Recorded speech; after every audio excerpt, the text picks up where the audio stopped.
All right, what's up, guys? We are on chapter 5, personality perceptions and attitudes. So remember, we're going person, behavior, environment. This is all about the person, what's happening inside of our brains and our hearts, how it affects behavior, how it affects environment, how environment affects it, but focused in on the individual mind for this one. So, again, history, what do we need to know? How do people screw it up? And if you want more. So let's talk about personality for just a minute. There's, let me see if I can fix that. Zoom out here a little bit. There we go.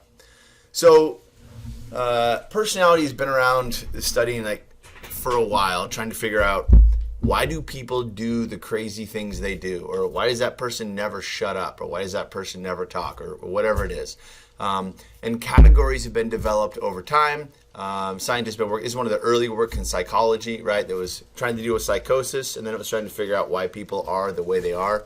A big thing happened in 1991. So Costa McRae did some work, but Big Five even more so. Basically, they took all the different, because they got to the point in research where you couldn't even research personality anymore because someone would say resilience, like, okay, we know what that is. It's being tough. No, being tough is different. What about grit? That's different. What about hardiness? That's different. What about, it's like, aren't they all really the same thing and we're just calling them different names, or aren't they at least really similar?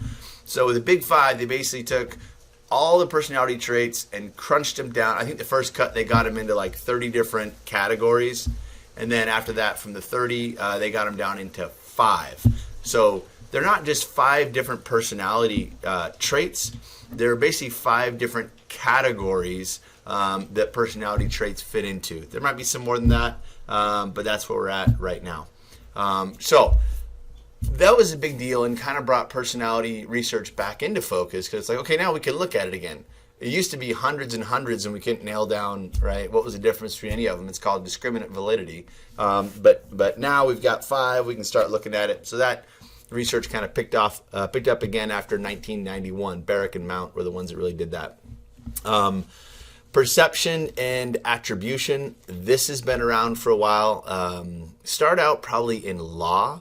That is, if 2 people came and said, yes, I'm a witness, I saw that guy kill that guy. Okay, well, if you cross-examine them and they both give you the exact same story down to the exact same minute details, you know they're probably lying. They got on the same page and they got their stories right. But what we look for is, did they say it happened? Did they say it happened? And they each have a credible story, but they say it slightly different. Like, okay, the question is, what did they perceive? And what was their attribution of it, right? So if I perceive that Cam Chancellor of the Seattle Seahawks makes a really hard hit on Vernon Davis of the 49ers, my attribution is that Cam Chancellor is a really good athlete, okay? There could be other attributions. Maybe Vernon Davis isn't good. Maybe it was luck. Maybe it was whatever. But we see something and then we come up with an attribution, which is basically a causal explanation of why it happened. We filter that through our schema and schemata, our lenses, our bias, whatever it is, our frameworks, our paradigms, and then we come to a conclusion. Last one on work attitudes, I'll point out, we already talked about this, the Hawthorne studies. I told all y'all that was going to be really big. That kicked off a lot of org behavior research where we go, I guess attitudes about work do actually affect a lot of things, and we need to pay attention to it. So what do we really need to know? Know there's this thing called personality, right? It's not everything. It doesn't trump, circumstance or context all the time. But this is just the unique qualities of a person. If we're thinking Big Five, it's introversion, it's extroversion, it's conscientiousness, it's emotional stability. And everybody is high or low in each one of these things. Personality happens in the brain, but it affects our behavior, what we do, where we go, what we say, and of course affects other people. One of the early questions on personality is, where does it come from, right? You see a 6-year-old little girl and you see her mom and you go, okay, I can totally see that. She's like her mom. Why is she like her mom? Is it because she's watched her mom for 6 years and she does the things her mom does? Facial reactions, communication. Or is she like her mom because she has her mom's genetics and is personality more genetic? And so this kind of debate rages. the way somebody is it the way they were born, or is it the way they were brought up? And of course, the answer, I'm sure you already know, is yes, it's both. There's about a 30% genetic component in the way somebody is, their personality. The next 30% is formed early on in called development, early childhood education, right? Like developments that happen by the age of 13. Generally fixed another 30% by about age 30. That is sort of the way you are, about 90%. You can change, you can have discipline, stuff like that, but your natural tendencies are fixed by about age 30, and the last 10% is either error or explained over the rest of your life. A lot of this information came from a guy named Rich Arvey, who's at the University of Minnesota, and he basically has a big fat database of twins, many of whom were separated at birth, identical twins. So the beauty here is you have identical genetics, but you have raised in a different environment. That helps him answer the question, what's genetic and what's environmental? And some things are more genetic, some things are more environmental, but again, it's generally both. But if you separate people at birth, different environments, and you go, wow, they both turned out being really good athletes. Well, okay, if they had different environments exposed to different things, maybe one sports, one not sports, but you go, okay, there's a genetic component to this. That's the beauty of the twins database. Another aspect of personality is this idea of self-concept, right? And we live in like super self-absorbed culture, so everybody thinks about this, but that is, what is your concept of yourself? It depends on what culture you were raised in, right? Collectivism, individualism, but a couple things are constant. Number one is self-esteem. That is, do I value me? Do I think I have things to offer, that I'm talented, competent, wise, whatever it is? The next one is self-efficacy, and that is, how confident am I in any given situation? So I've researched self-efficacy and published on it since 2003. I'm pretty confident talking about self-efficacy. You put me in front of a mic, you put me in front of 10,000 people, I can tell stories, I can tell research, like I got that one down. You want to go play golf? Count me out, right? I'm horrible at golf. I have no self-efficacy when it comes to golf. I know that if I'm forced to go golf with somebody, because I wouldn't do it voluntarily, and I make a bad shot, I think that's how I normally am. And I make a good shot, I think that was a fluke, it'll never happen again. That's low self-efficacy. So that's just like in any particular task, how confident are you? You can see why that matters, right? Because if I can get my employee to be confident in a task, they try harder and they persevere after failures more than if they're not confident in a task. Guess what happens if they try harder and they persevere more? Really weird.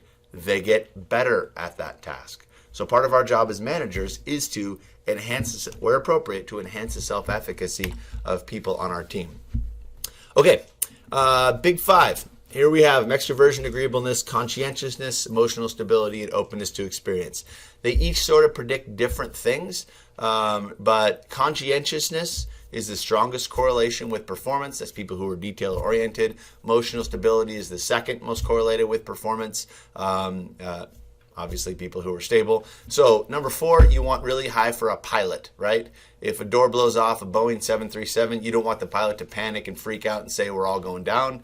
You want the pilot to pull out the checklist, look at the clipboard, be like, well, there's an app for that, and go to work.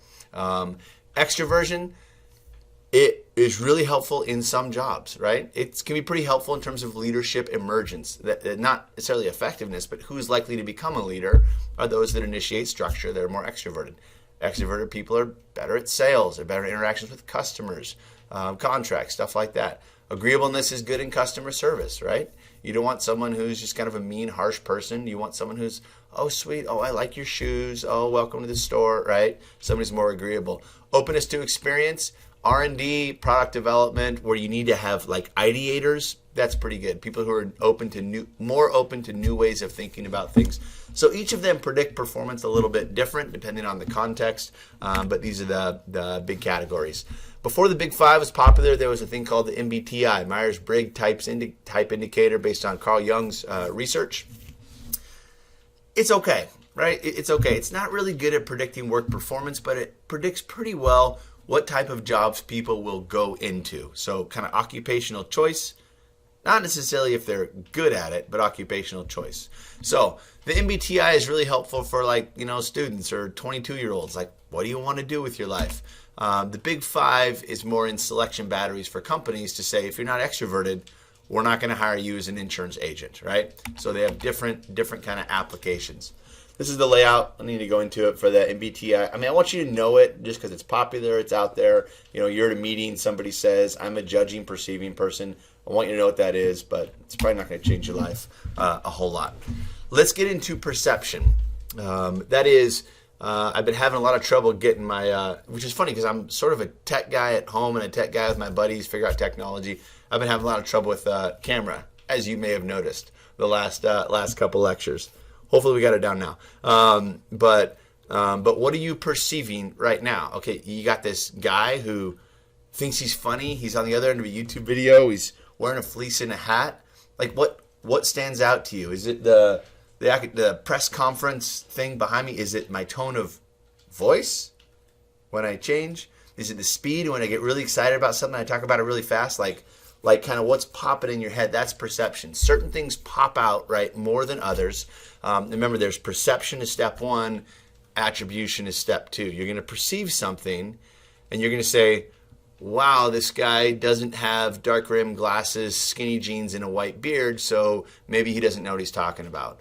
Or you're going to say, dude, that guy's like really relatable. He's a normal human. I like what he's saying. That's your attribution. That's when it kind of kicks in. Different things, like I said, tend to pop. One of them is intensity, right? Fireworks. Or I love watching NFL football. If there's a really great play, a long bomb, a tough run, a good sack, something like that, those stand out to me. And then that's when I scream at the TV because I'm really happy about it, right? Something that's just different than everything else that you're seeing stands out. It can stand out with intensity. It can stand out with size, right? If you're looking at, if you're looking at 10 spiders, not to freak anybody out, and one of them is like a tarantula, that's the one that will draw your attention because it's bigger than the rest. It's kind of like, when we're 6 years old, what in this picture is not like everybody else? Size and intensity, but size is one of the differentiators. One of the last ones is just contrast. Everything here is gray except that one is bright red. That will draw your mind. So look at those three things this time you're watching a beer commercial or something like that, and you'll see marketing tries to use this perception to make certain things pop out at you to draw your attention to that and not other things. Motion is part of that. Novelty is part of that, right? Again, we got that from the Hawthorne studies. But with our perception, remember, we're perceiving visual stimuli through our schemata and through our brain, right? So we already have a filter, we already have a lens to put that thing somewhere. You've probably heard of these before, stereotyping. It's like, yes, I know what that is. I've seen it before. I already have a file in my head for what that thing is. That's a poisonous snake, or that's a cool car, or that's a good beer, or that's a scary person, or whatever it is. And we already have a spot for that. Like if I see someone wearing jean shorts, my wife calls them jorts, wool socks, Birkenstocks, a weird polo with glasses and a weird haircut standing on the sidewalk in Bellevue, I know that person is a good computer programmer at Microsoft.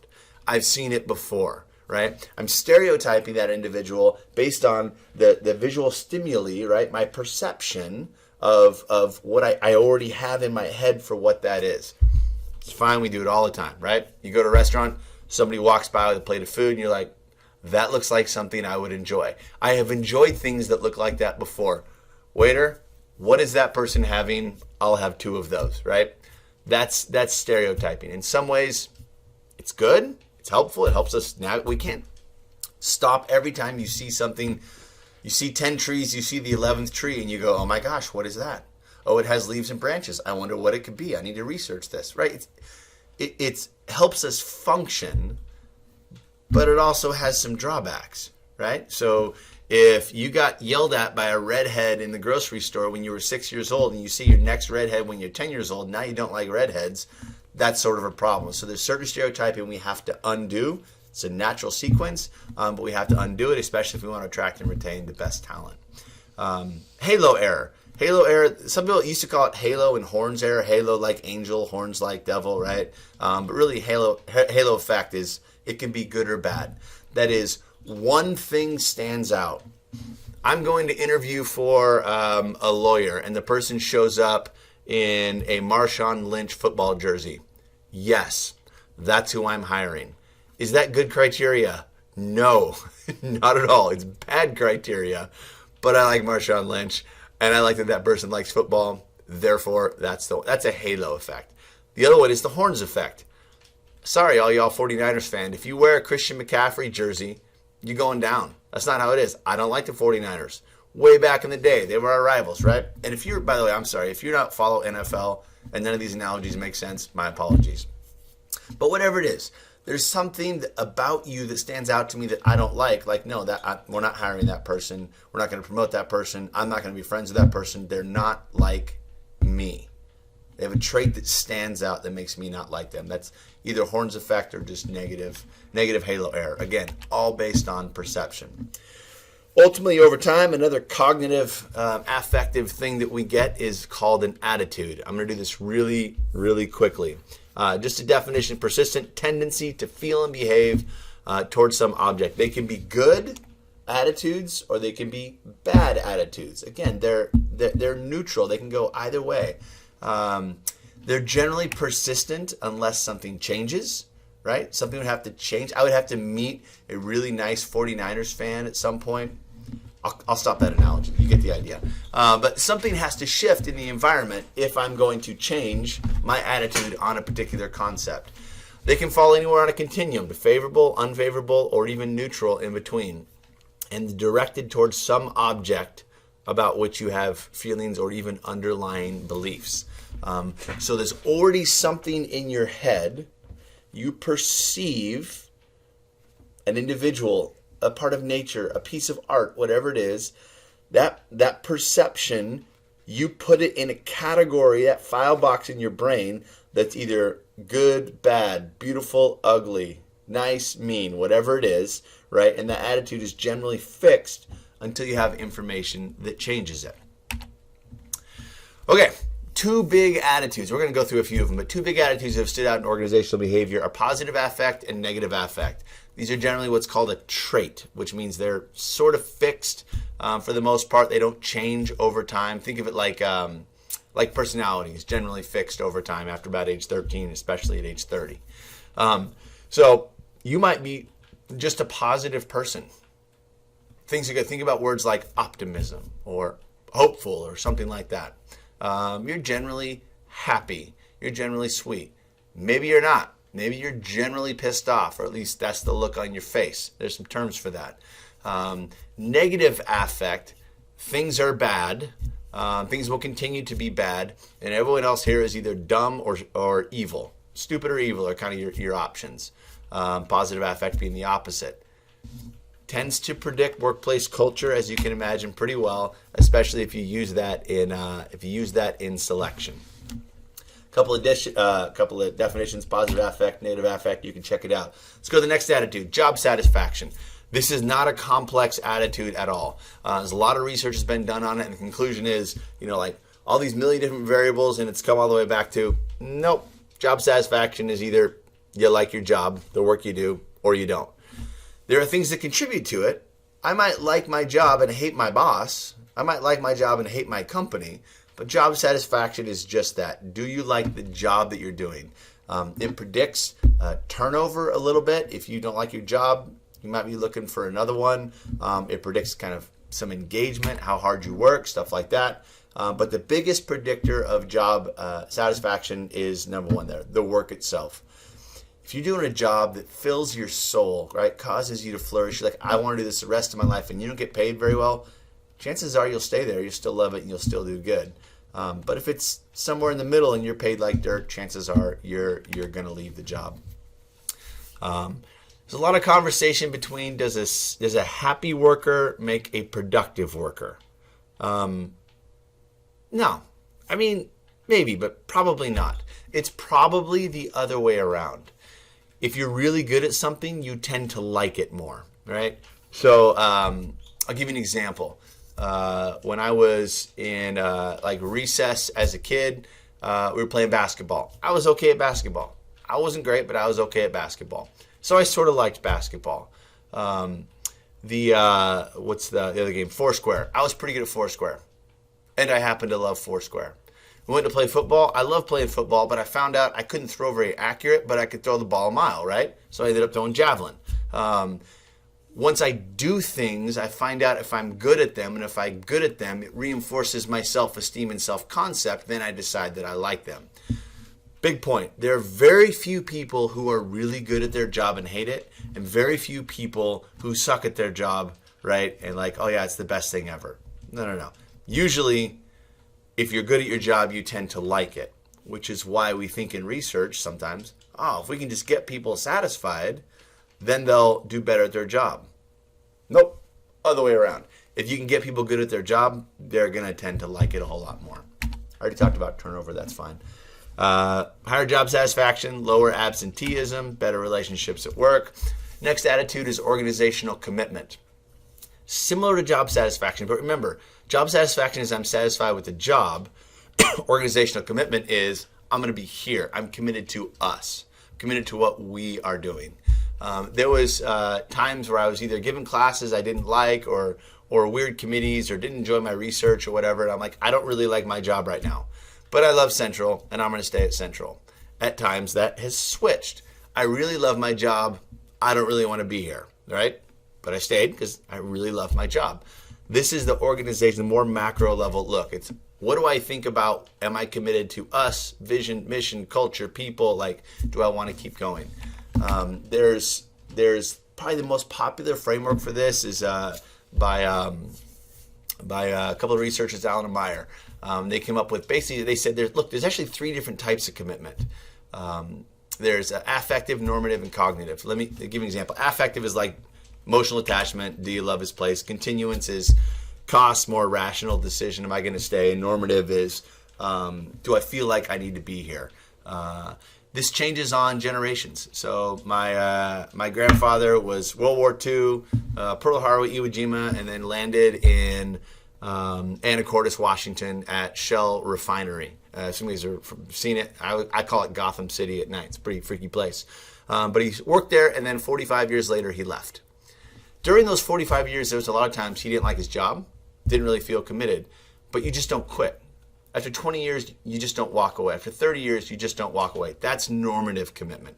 Like, I feel like I need to stay here. It wasn't, gee, it's about my retirement. It was like almost an ethical norm. Like, no, it's not right. Or if you take a job and after 3 to 6 months you hate it, you're like, no, I'm not going to leave. It's not right. I just got here. I just became productive. I need to give it at least a year or whatever it is.